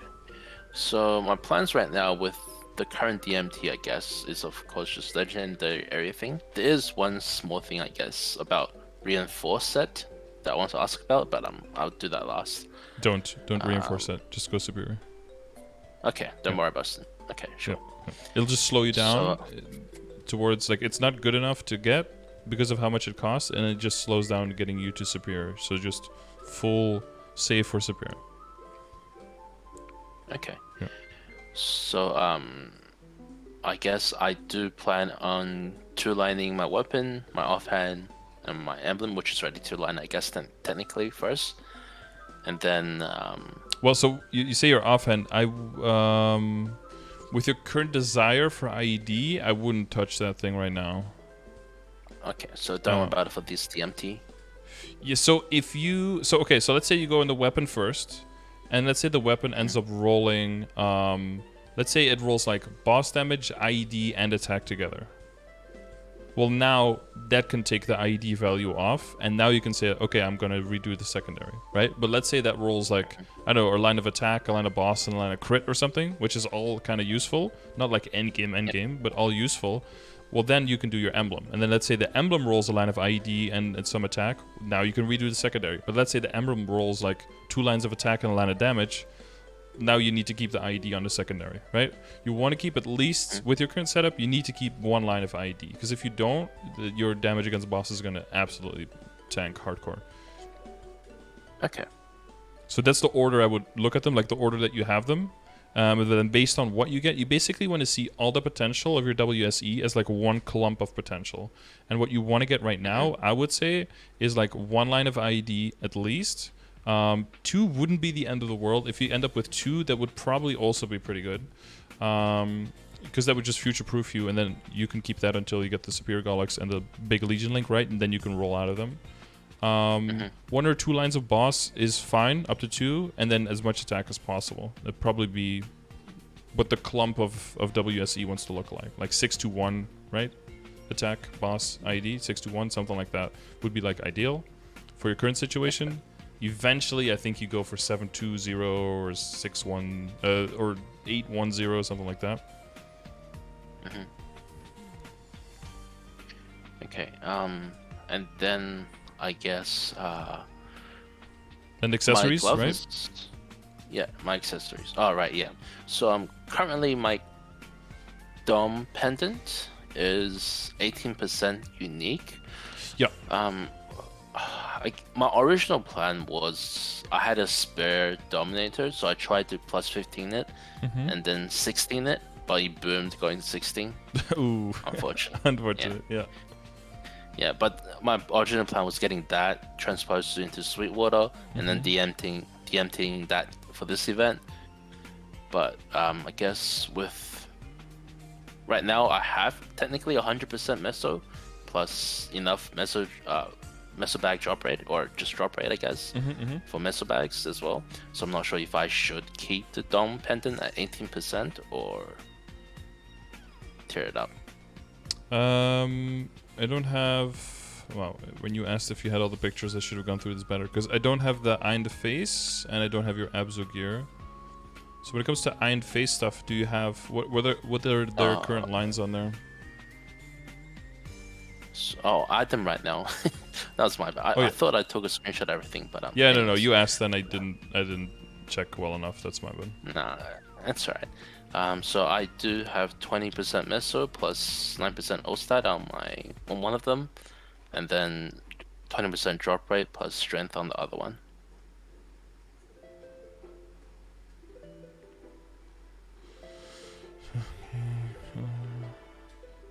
So in total you end up with 5 Meso and you end up with 5 40. drop, I guess. Or no? I think I have 2 drop and 5 Meso. Oh, only 2 drop. Okay, yeah. So there are a few items right now that are just full damage. At least yeah. 2. So the Kanna is full damage. The pendant is full damage. Yeah. Right. So the extra event ring would take the Kanna slot to do, and then we need to get you extra damage with that as well. A little bit will come from the base stats, of course, but they have to give some damage. And if the pendant goes away, so you were talking about transposing. Are you familiar with the? You're familiar with the 16 stars, and are you also familiar with like flame scores and what you want to aim for with that? Yeah, I heard you meant to get 100 plus before you transpose as well. Because but I guess yeah. But I guess 80 could also do it technically, apparently. You could do it at 0 if you really want to. But the problem is that once you transpose, you can never like reflame that item, because the target item does not have flame advantage. So the flames on the target item will get really bad. So that's why typically before you transpose, you get to a very high amount of flame score, because it's locked in after that and you can't redo it. Yeah. Okay. If you wanted to redo it, you'd have to go through the whole process again, which is like tedious. So in general, as long as everything isn't like, if all of your stuff is 17 stars, it's 2-lined or maybe even like 2.5-lined legendary, you're thinking of pushing like your CRA past 17. You've got like all of the accessories at 17, and you're thinking of maybe sending the stuff that you transfer hammer over closer to 18, and maybe your what's it called, like the Abzo, well, oh, and then, like the Sweetwater Eye and Face, like all of that stuff is coming in, and that's all 17. At that point, like that's when transposing comes around and is like, this is a good idea to start thinking about min-maxing on the flame on that now. For now, this is like a fine damage pendant, so I would keep this as a damage pendant, and then I don't know how many Gollux coins you're at, but you'll have like Dominator plus the Superior Pendant as like your damaging pendants for a while. And then once you get a good flame on it and everything else is 17 and everything, then you transpose, and then those two become your damaging pendant, and then you need another backup to become your drop rate pendant. Okay. Which hopefully by that time you get another pendant, another Dominator, right, as a drop, and then that one can become the drop rate one. Ideally, if you get another one and then that guy gets a good flame, you transpose that one instead, and then you keep this one, which is already unique, and then you can get to the drop rate and the mezzo pretty quickly. Yeah. The tier gets saved anyway though, so that's not the end of the world. But this is like a good flame if you would keep this as your drop pendant, for example. But if you would roll over this, then you would also lose the potential of having a good flame. So if you get, I wouldn't start flaming on this unless you get another Dominator, and then start flaming the other one until the other one gets better, and then you can start flaming this one again, right? And then you always flame the one that's the worst, as long as it isn't your ultimate goal, kind of thing. Okay.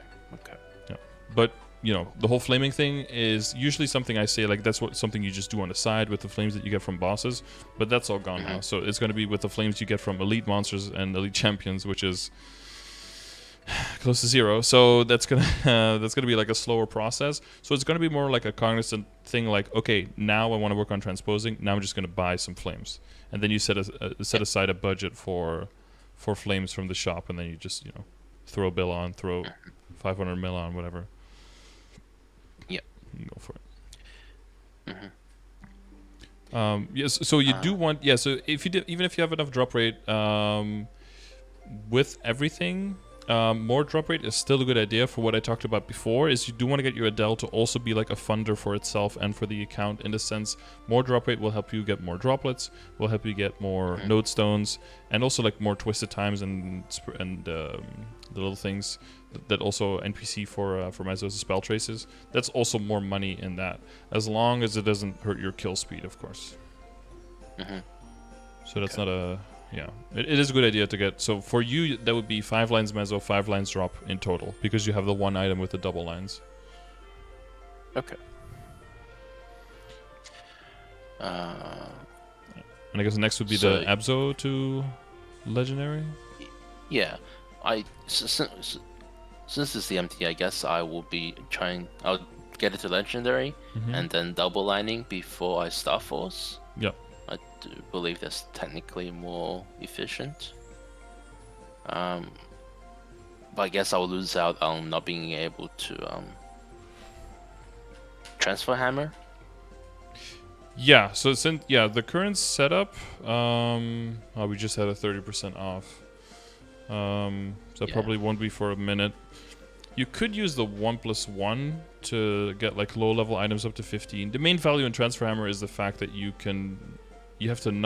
don't have to safeguard the lower level items, right? Because you can get backups more easily, and that saves you more money in general before you transfer over. Yeah, and if you work on a potential first, then you're basically locked into having to do it on the item, which means you'll have to safeguard. Essentially, that's the downside. So yeah, since they have the current potentials, I would opt for transfer hammering over instead. It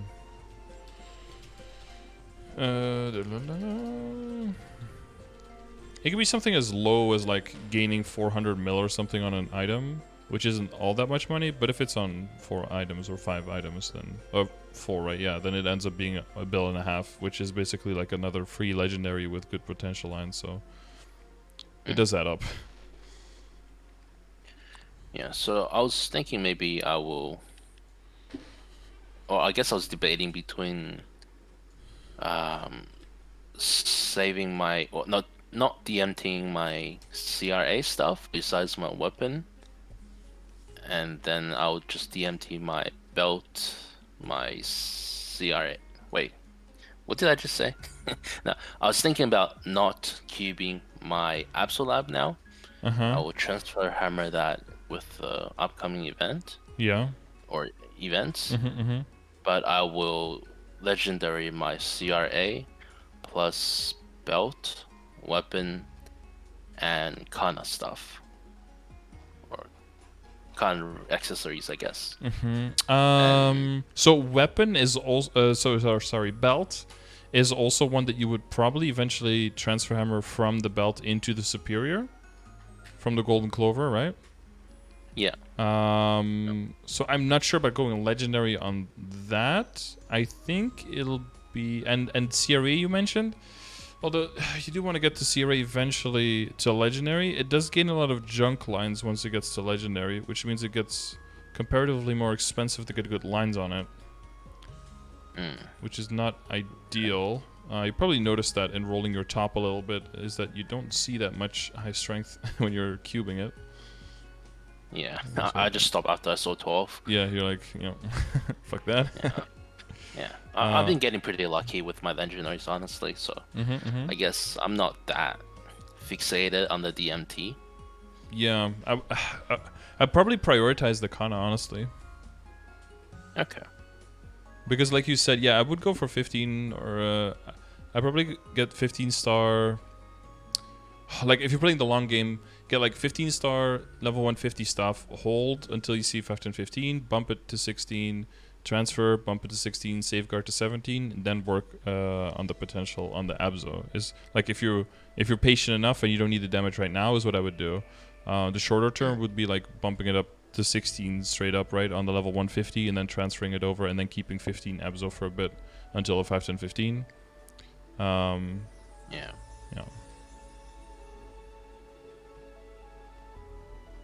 I guess I will have to think on that. Yeah, well, those are basically your options. I think it's a good idea, depending on how quickly you're gonna need your Kanna to come online. I would probably prioritize the Kanna to get stuff to legendary, and the nodes. Those should already give it a nice quick boost, and you're doing the dailies on there. It should be 220 in no time. Be able to make some okay rates, I think, in Lakeline. Yeah. Because the event rings are just huge for them. Yeah. I've gotten 2 so far on her, I think, and it feels really nice. Yeah, just HP MP scaling is kind of crazy that early on.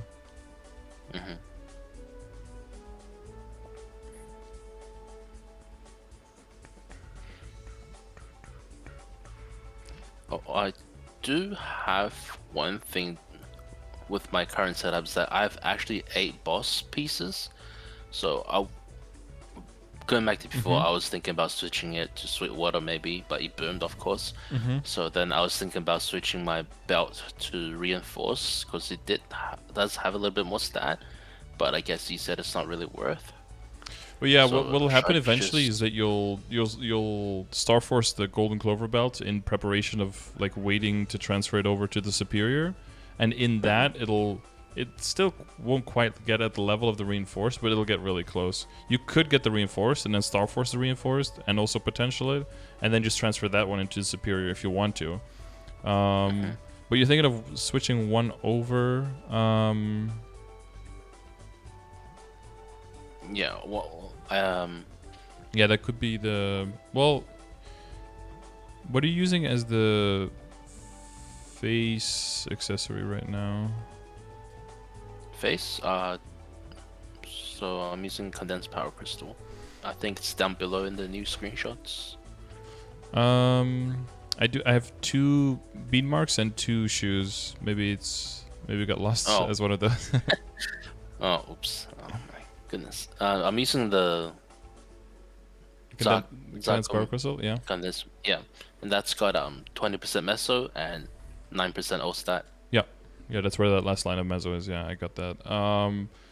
It'd probably be a good idea to swap that one out with the tattoo if you have the Dineros. Yeah, I have it. I bought it. I already bought it. It's in my inventory. Like as the switch rather than the belt, I would say. Okay. Because especially once you get it to 17 stars, extra weapon attack gonna come in, and the extra levels, the higher tier, it's gonna be easy, pretty easy 2 lines of stat on it as well. And that should definitely make up for the difference versus because you don't want to put whatever belt you put in, you want to go hard on them to get damage out of it, but you don't want to go too hard on it in certain ways, because then you'll lose more value when you transfer hammer. And I think with the face, you'll have that issue less because you'll be keeping that for way longer. Okay.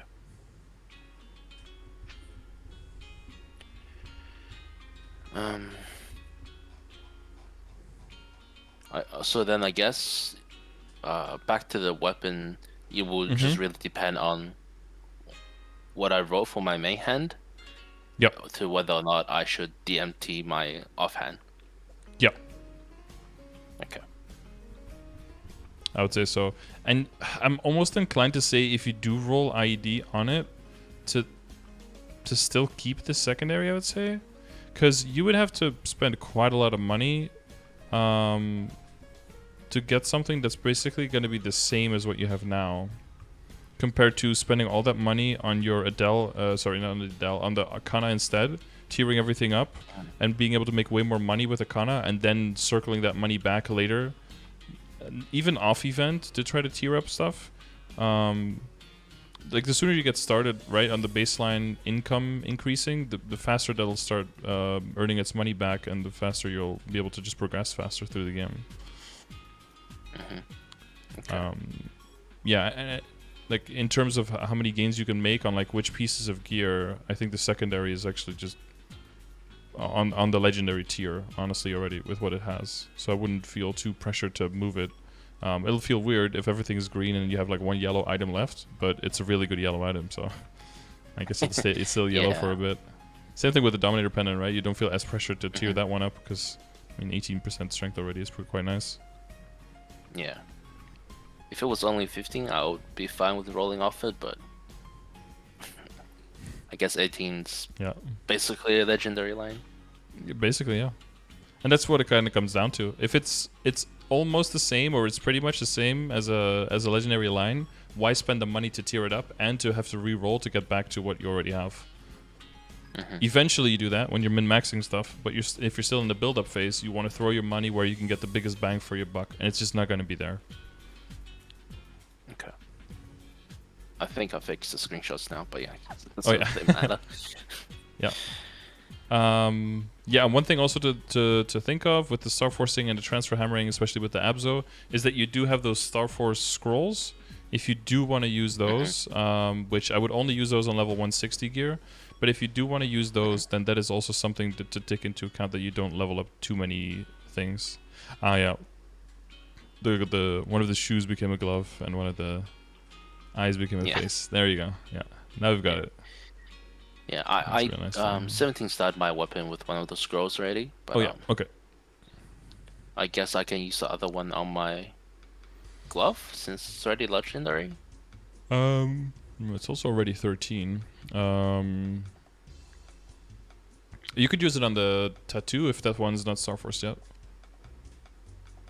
Then it's Sweetwater? Yeah, it's not. It's just base, clean. Yeah, that would get you the most value out of there. It's also 160, so... Okay. Oh, that is a very good idea.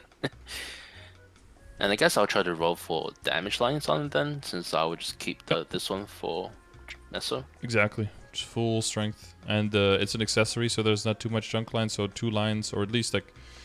If you get to legendary, like at least 20% or 23 should be pretty doable, which is a huge chunk of stat for you right now, right? And that's also why we're gonna want to get the legendary on Abzo in not all too long. Because it is pretty simple to roll 20% on all of them. On 4 items, boom, 80% stat. Like, it's a huge chunk. Okay.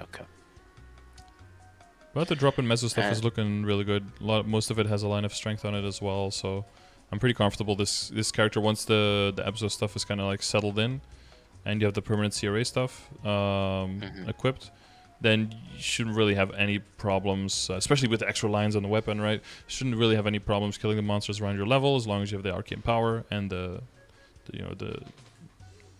guess the boost nodes are quite there, but like make sure that doesn't get neglected. Legion will come up, Links will come up, and then the amount of funding that really needs to go into the character to train will be pretty low, and then your levels and your Arcane Power will determine whether you can do the bosses. And then depending on how the bosses go, you can determine, do I throw extra nodes, do I throw extra money, do I push further, or, is this enough and can I do the things around the level that I want to, and can I take the extra money to finish off funding the Kanna and then start funding any extra character that I want to. Okay. Yeah, cool.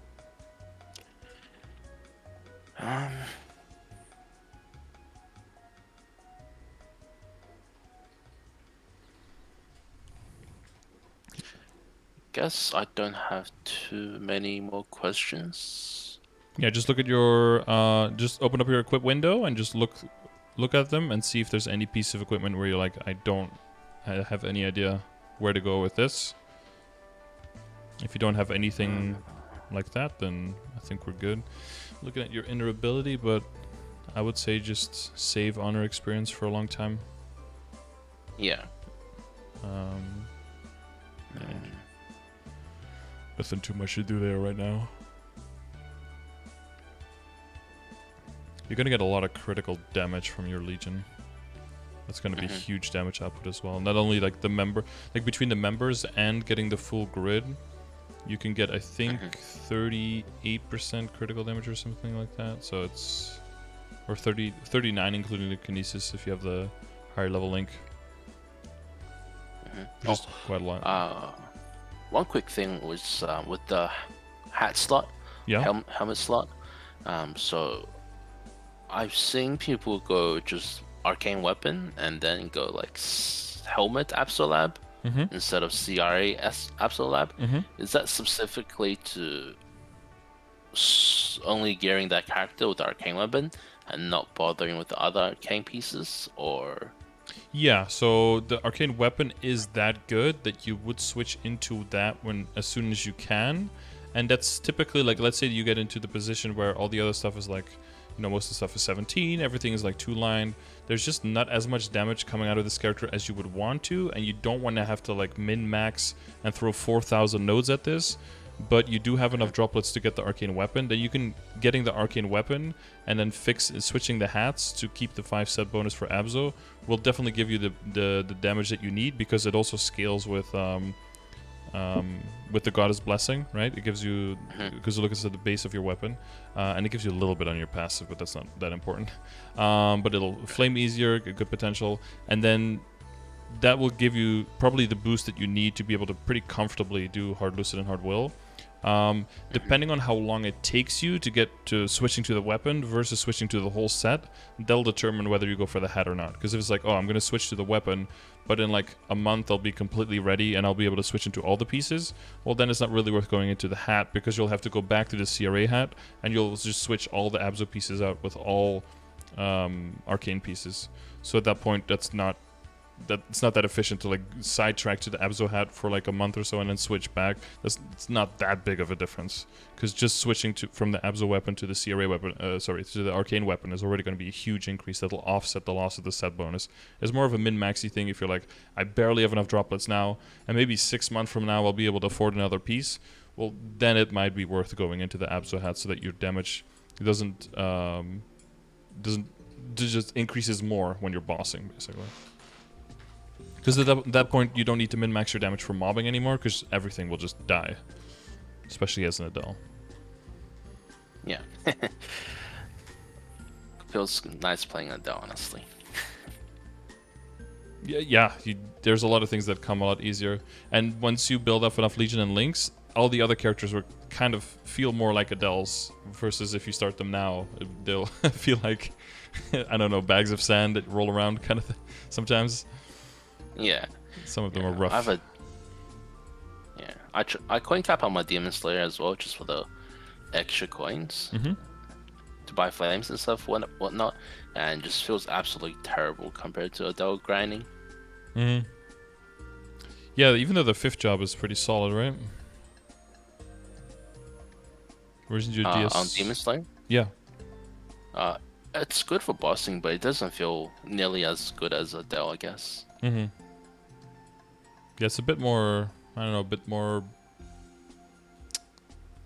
robot-y or something. I don't know how to... It's less fluid, right? Yeah, it's just awkward. Yeah. You have a teleport skill, but yeah. Yeah. People in chat not happy with your not liking DS. Oh no, I better run before they get me. Yeah. Yeah. He's a mod too, so he says he's gonna ban you. Oh no. Don't worry, I'll vouch for you. It's okay, you're safe. That's right, he doesn't know my Twitch name. True. Yeah, anything else you can think of at this moment? Honestly, I think that's pretty good. Okay, that's what I strive for. I strive for pretty good here in this channel, so mission accomplished. Yeah, almost excellent. I give you 99.95, I think. Okay, wait, 100 is excellent, and then 99.95 is pretty good. Pretty good. Pretty good. Okay. All right. Well, I'll take that in high praise then. Yeah. Maybe if you had a direct connection with the game developer himself, give me all the back channel stuff, Yeah, for sure. If only I had all of that info, I would disseminate it. Yeah. Don't neglect the traits, I guess I would say, but that's slowly over time. Like if you have trait boost potions, throw them at insight or empathy. Empathy is a little bit above duration. Insight is that extra elemental ignore, right? That's the only way of getting more damage in that sense, which also increases your damage to all bosses. So that's nice. And keep doing bosses to raise that ambition for a little bit extra IED. That's mostly the important stuff. Yeah, willpower gives you a little bit of elemental status resistance, but that's in current stage of the game not as important. Oh yeah, one thing to mention, like when the event buff is over, right? Because that goes into the IED as well. You will probably get into the point where the IED is a little bit low. So I guess if I had to circle back a little bit, I guess I would advise for now for 2 lines of IED on the WSE. I think I would prioritize that over having, or favor that over having 1. And the other thing is, of course, the crit rate will go down pretty low. So make sure that when you're doing Legion and Links, crit rate is very high on that list, but make sure that you do have those crit rates leveled up so that you can throw those in if you need to make up for the difference in crit for a bit to keep hitting 100%. Because that's going to be your baseline for mobbing and for bossing to make sure that you can hit everything properly. And if you can get a little bit of drop rate familiar, then you want to make sure that you can combine and wear those 2 familiars if you do need the crit rate familiar to get to 100. Okay. Understood. Crystal clear. Okay, nice. Okay, that's better than pretty good. Alright, I guess luck with the stream, mate, and thank you. I'll hop off. Okay, good night, I guess. Yeah, good night. Good time zone. 1:30 a.m. So beautiful. Perfect time for a good sleep. Good time for bed. All right, good night, and best of luck with everything. Yeah, thank you. All right, bye-bye. Bye-bye. All right, that was a pretty good session, and I take that as a direct quote. So if you guys enjoyed the session, I'm glad. If there's a few things you picked up that you didn't know before, or a few things that you actually have questions about now, leave them in the comment section down below, or find me live when I'm streaming on Twitch. There's a bunch of links in the description where you can send me data, you can join the guild if you want to, and you can also request one of these sessions if you do so desire. I'm currently booked up about a week in advance, so the sooner you reach out, the sooner I can book you in, but do make sure that you take into account about a week waiting time. Yeah, that's going to be all from me for this session. So I'll see you on the next one, and I hope you enjoyed. All right. Peace. Later. Later,